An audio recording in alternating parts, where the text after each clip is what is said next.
Hey, Mama, and welcome to Baddie Mommy, the podcast for moms who are committed to not letting motherhood steal their spark. I'm your host, Christina Lammy, here to remind you that you are still that girl. Today, we're talking about the post baby fitness journey, but not the bounce back kind. We are rewriting what it means to step back into your fitness journey after having kids, whether you are 6 weeks postpartum, 6 months postpartum, or 16 years into your motherhood journey. This isn't about weight loss, it is about stepping into your power, finding pleasure and confidence in your body once again and becoming stronger in every way, physically, mentally, spiritually. First, let's talk about embracing the season that you are in. Your motherhood journey is not linear. What is realistic and capable of achieving in the newborn phase is wildly different from the toddler years. And that is so different from having school age children and teenage children, right? We sacrifice so much to give our children the best lives, whether that means working nonstop to provide the best income for your children and be able to provide the best education for them, or whether that is staying home with them so that you can nurture every single detail of their home life.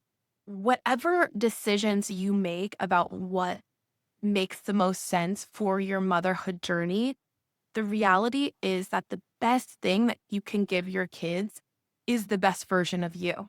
So stepping back into that fitness journey is a worthwhile endeavor. And today we're going to be talking about how to do that and how to make that work in your life.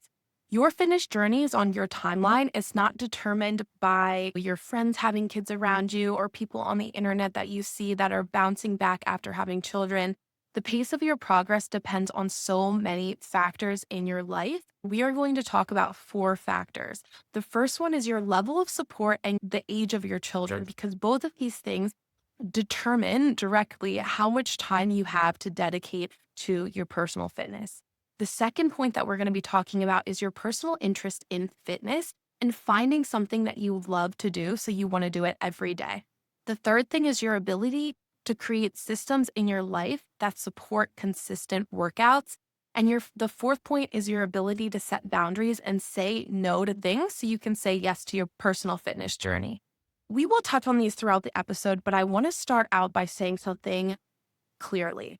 Today is a great, amazing day to restart your fitness journey or give yourself that extra boost that you need to keep going.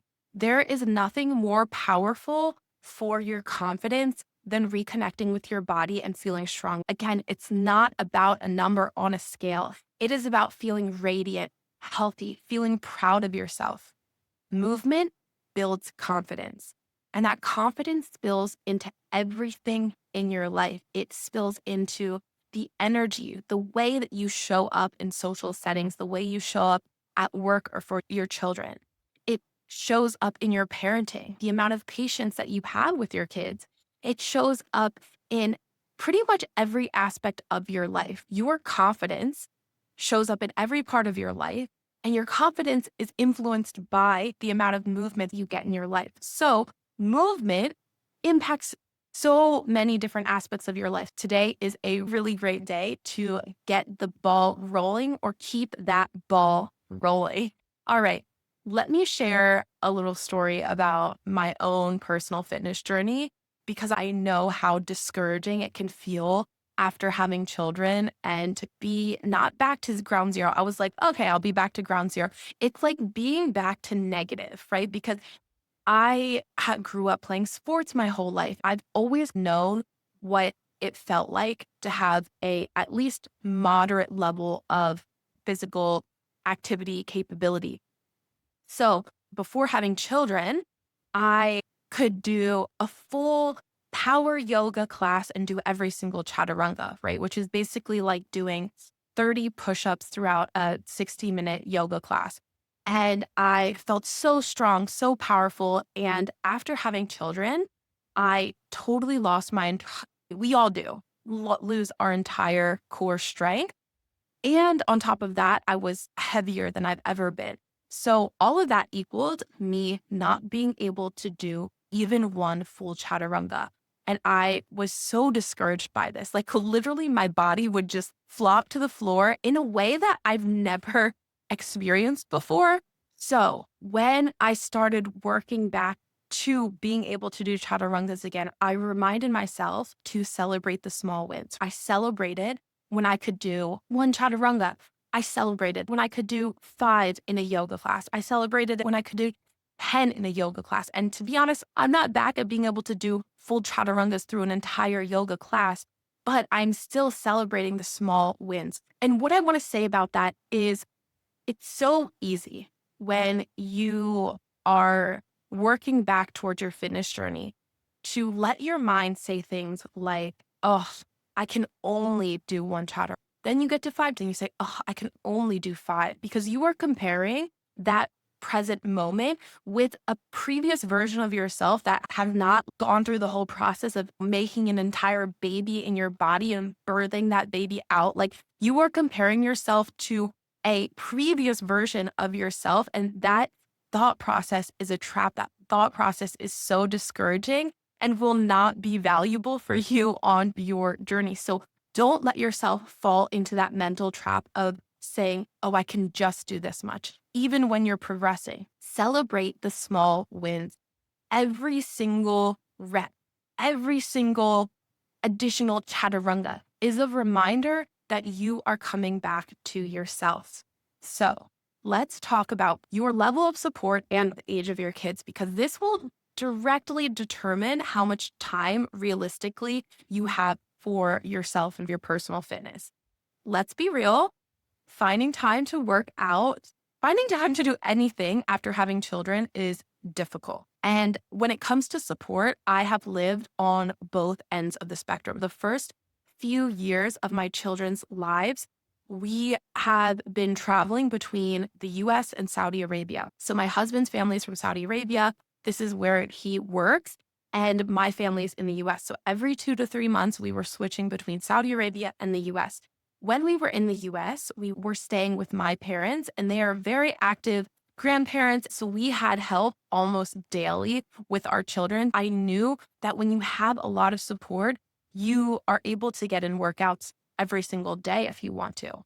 In Saudi Arabia, we were living in a city where we didn't have as much family support, and my husband was working 40 plus hours a week. So basically, I was with my son full time. And the stark difference in how much time I was able to dedicate to my fitness and my motivation to be fit was so different. Your level of support determines how fit you can feel. And I just want to emphasize this because this is a big factor in comparing ourselves to people on social media. On social media, we see people who have bounced back. We see people who are working out with children, and we don't know their full story of how much support they have in their life.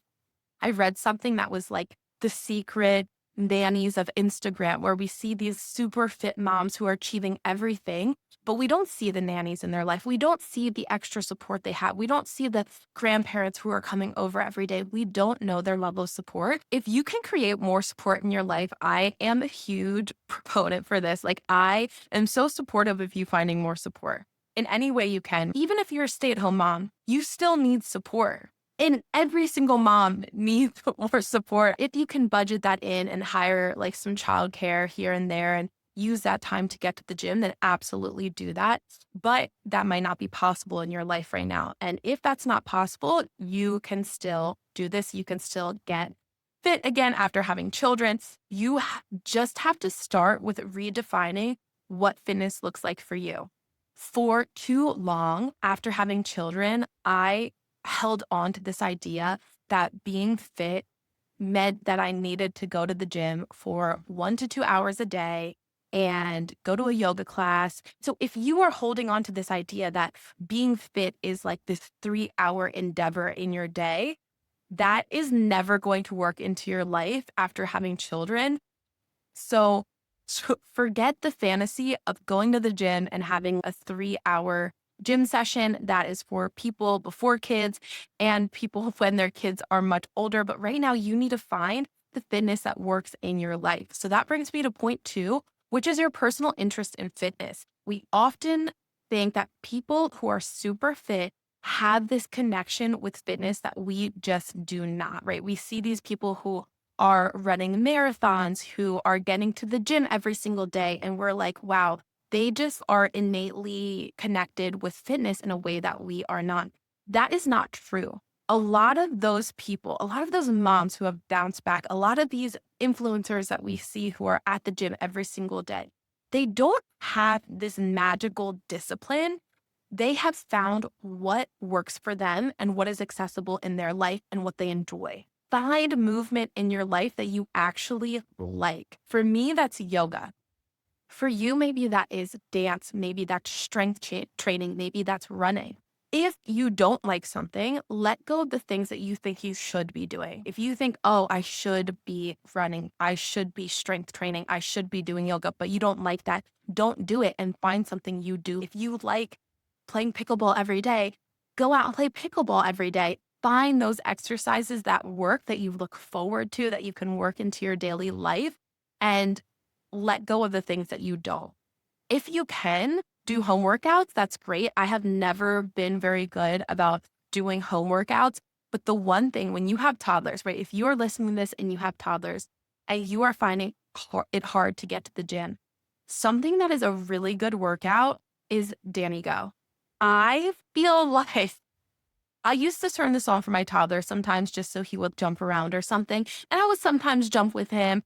But one day I didn't get a solid workout in and I was like, let me do this full on. Let me really commit to this Danny Go video. And it felt like I did a full on hit workout, right? Like I think it's called bouncing time. I did that full video as hard as I could. And I, by the end, was like panting, sweating, out of breath. Like, really, there are some good YouTube videos, YouTube workouts for toddlers that, yes, they're for toddlers, but if you commit to them yourself, and really get into it, you can get a solid workout doing these as well. So that's just my little chime in if you have toddlers right now. Let's talk about point 3, which is your ability to create systems in your life that support your goals. Let me reiterate that if your idea of getting fit means 3 hours of your time committed to 1 to 2 hours at the gym, going horseback riding for an hour, doing a yoga class for an hour, and then a 30-minute meditation, like that is not sustainable. So you need to find that system of fitness that fits into your life right now. And I want to focus on a system rather than a habit, because let's say your habit is in some way, shape, or form getting fit, right? You want some sort of fitness habit. You need that system to support that habit. And the system is how you actually make it work in your life. Let me give you an example. Like I was saying, here in Saudi Arabia, we do not have as much support with the kids as we do in the US. For a while, we were living in an apartment that was about 15 minutes away from the closest gym. So one day I was like, I need to get my body back. I need to go to the gym again and I need to get fit. And so I told my husband, I was like, I'm going to wake up in the mornings. I'm going to the gym. I'm getting this membership and I'm going every single day. The problem with this is, right, the gym was 15 minutes away. I would go for maybe 30 to 45 minutes because my husband had to go to work. And then I would drive 15 minutes back. The driving was just too much. It was too early in the morning because my baby was still waking up multiple times at night. So I was just feeling exhausted and not really getting a good workout in. And so this system, I burnt out so fast. It was not sustainable for our life. A little bit after that, our lease was almost up. And I told my husband, we need a better system because I need my body back. Let's figure out what that system is. And what we decided on was we needed to live in an apartment that had a gym in the apartment building.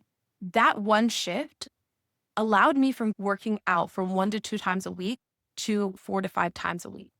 Now, I get that moving might not be an option for everyone, but that mindset of simply asking and simply talking with your partner, right? First saying, what is the habit that I want? And then more importantly, what system do I need to make that possible? That is everything. Figure out the system before you dive in and jump into trying to make this habit work in your life when you don't have the sustainable system to back it up. And if you are already feeling burnt out before you've even started because you're like, have no free time, you're up late with the kids and it's craziness, start small. Start with just 5 minutes. If you can't leave the house, if you don't have a gym close by, whatever it is, maybe you can get 5 minutes of alone time. Maybe your spouse can watch the kids for 5 minutes. You can step into the other room. Just do 5 minutes of push ups, sit ups. The hardest part is just starting. And it's not about starting and grinding it out right away. It's just about showing up. And maybe for you, that means starting with just 5 minutes every single day. There was a point in my life after having my second. So I had a toddler, I had my second newborn, and I could not find time in my life to work out. Like, I understand that there are certain points. Again, your motherhood journey is not linear. So I got back on my fitness journey after having my first, then I had my second, and I totally fell off. And I was like, how do I get back? How do I get back? And the way that I got back was just saying, I'm going to hop on the treadmill for 5 minutes. That's all, just 5 minutes. And that was so impactful for me because that consistency, 5 minutes was something that I really could commit to without feeling burned out. And so it was something that I could really commit to with consistency and do every single day. So start with just 5 minutes. Now, the last point I want to talk about is boundaries. After having kids, you have all the permission from me and probably from every other mother that you don't have to say yes to everything. Stop pouring your energy into things that don't pour back into you. I felt like I was spending a lot of time holding on to wanting to keep the same level of social life after having children and then feeling burnt out by that or feeling like I needed to answer every single text message in my phone. And when I started saying no, when I started being like, I don't need to answer all these messages, I had the energy to say yes to me. I had the energy to say yes to my fitness life. So being able to get back on your fitness journey or maintain that fitness journey is not just physical. It is so mental. It's about having that emotional healing after having children. So let fitness be that thing that helps you reconnect with yourself, especially in those hard seasons of motherhood. And remember that you don't have to say yes to everything. And when you stop saying yes to everything, you might find that you have more time and more motivation to dedicate to your own personal fitness. Let's wrap this up. Looking fit is not the goal. Feeling like that girl within the deepest part of you is the goal. You are working out so you can show up bigger, brighter, stronger. You are doing it so you can show up as the best version of yourself for your children. If you like this episode, go ahead and subscribe. That really helps me out. But just remember, mama, start small, celebrate each win, every rep, every walk, every chaturanga. Each small step of progress is a reminder that you are still that girl.